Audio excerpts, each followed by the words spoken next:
When your child starts treating you like the abuser did. This is one of the most painful things a survivor parent will ever face, and almost nobody talks about it. Already? I'm gonna eat food right now. Don't worry about it. No, I'm gonna worry about Mind it. your business. No, that is my Mind your business. business. Mind your business. When a child begins speaking to you the way the abusive parent does, dismissing you, belittling you, using the same tone, the same words, the same entitlement, it is not random. Happy birthday to you.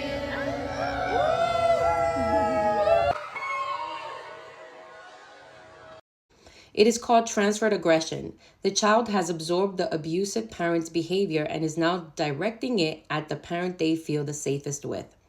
You are not imagining it. You are not being too sensitive.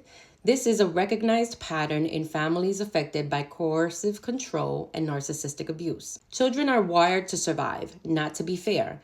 In a home where one parent holds all the power, the child learns very quickly which behaviors get rewarded and which get punished. Mirroring the dominant parent feels safe. It is alignment with power.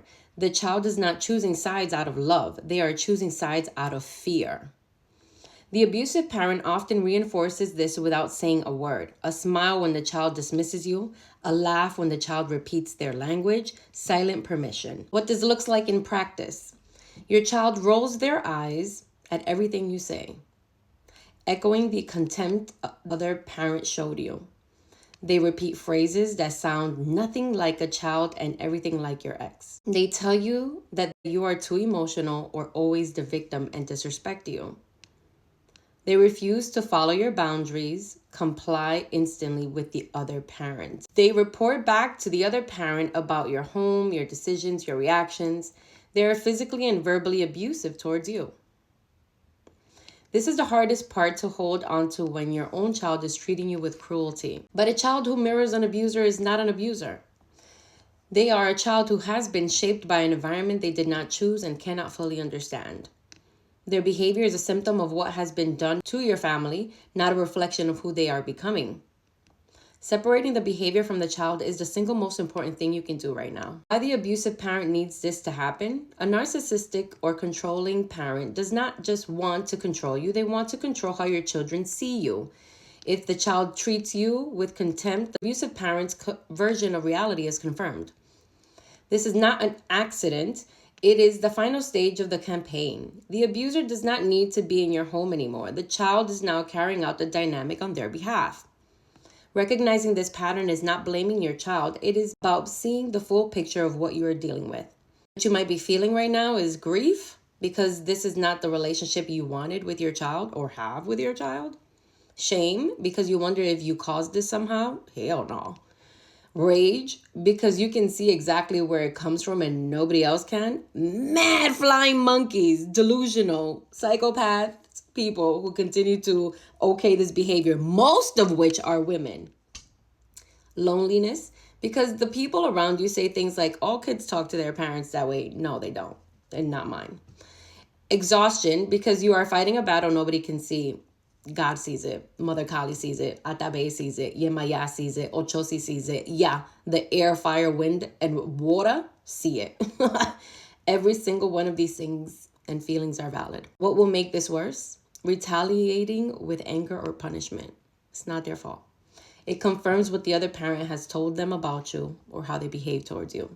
Telling your child what the other parent really is, they are not ready to hear it and will push them further away. Withdrawing from your child emotionally, this is exactly what the abusive parents wants to happen. That's the main attack towards you. So you stay in your body. You hold space for yourself. When you see the spirit that has overcame that abusive person trying to show up in your child, remember you created that baby.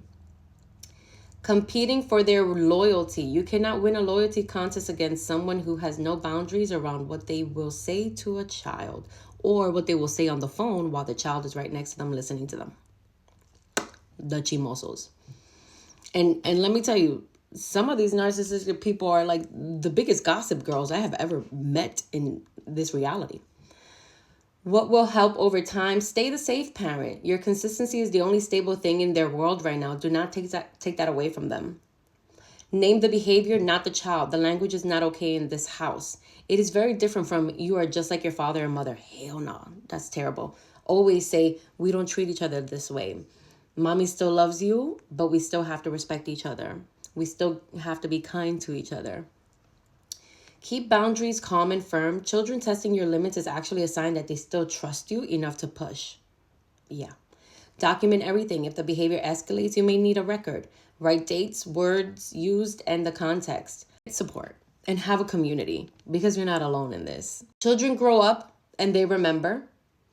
The parent who stayed calm, the parent who never weaponized them, the parent who held the boundary even when it hurt, that is the parent they come back to. Research on parental alienation is very clear. Children who were turned against a parent almost always reconnect with the safe parent once they are old enough to see the full picture. Don't worry, guys. It's not going to take you years. Just stay consistent. Your job is not to win the battle today. Your job is still to be standing when the fog clears. And oh my God, it is sunny outside and justice is here.